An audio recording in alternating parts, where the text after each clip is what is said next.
Break नंतर आपण बघणार आहोत इतरही बातम्या। कोण बनेगा करोडपतीचं चित्रीकरण अखेर सुरू झालंय। हो, सुरू झालेले ते बिग बी अमिताभ बच्चन यांनी त्याबद्दल त्यांच्या ब्लॉगवर सविस्तर लिहिलंय।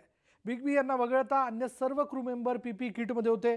कोरोना प्रतिबंधक सर्व खबरदारी घेऊनच चित्रीकरण पार पडले आणि या सगळ्यामुळे सेटवरील वातावरण खूपच बदललंय। मास्कमुळे लोक ओळखूही येत नाहीयेत। वातावरणात सतत एक प्रकारची भीती असते असं मनोगत बिग बींनी शेअर केलंय। पाहूयात बिग बींनी नेमक्या कोणत्या शब्दात आपल्या भावना व्यक्त केल्यात ते। त्यांनी असं म्हटलंय की अखेर ते सुरू झालं। केबीसीला 20 वर्ष पूर्ण झाली, यावर विश्वास बसत नाही। कोरोनामुळे सेटवर निळ्या रंगाचा जणू समुद्रच असतो।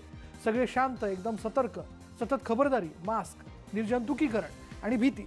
आज पुन्हा कॅमेऱ्यासमोर उभा राहिलो, पण यंदा सगळंच वेगळं वाटतंय। आधीसारखं हसत खेळत काम होत नाहीये। कामाशिवाय कोणी बोलत नाही। असं वाटतं कोणत्या तरी प्रयोगशाळेत शांतपणे रासायनिक प्रयोग सुरू आहेत। ओळखीचे चेहरे ओळखता येत नाही। कधी कधी तर भीती वाटते की आपण त्याच लोकांसोबत आहोत का, पण धैर्य दाखवून पुढे जावं लागतं असं बिग बींनी या ब्लॉगमध्ये म्हटलंय।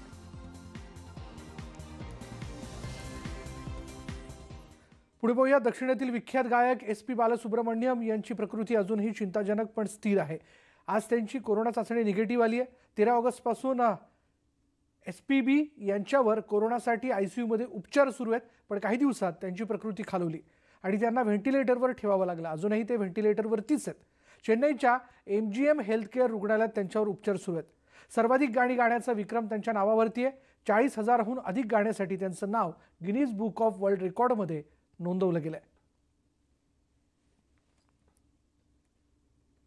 पुढे पाहूयात, माजी केंद्रीय मंत्री अरुण जेटलींची आज पुण्यतिथी आहे। पंतप्रधान मोदींनी आपल्या प्रिय सहकारी आणि जवळच्या मित्राला आदरांजली वाहणारं ट्विट केलंय।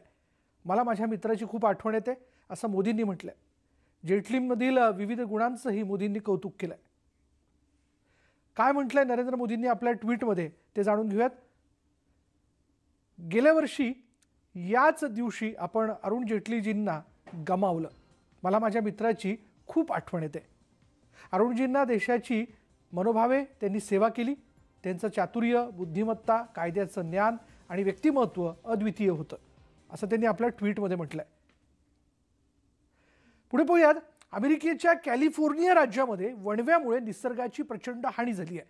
आतापर्यंत 12 लाख एकरवरील वनसंपत्ती बेचिराख झाली आहे। 4,856 चौरस किलोमीटर भूभागाचं वणव्यामुळे नुकसान झालंय। अधिक वेगानं वाहणारा वारा, कोरडी हवा, वीज पडण्याच्या घटना या 3 कारणांमुळे यंदा वणव्यांची संख्या प्रचंड वाढली आहे। अग्निशमन कर्मचारी शर्थीचे प्रयत्न करतात, पण निसर्गापुढे तेही हतबल आहेत।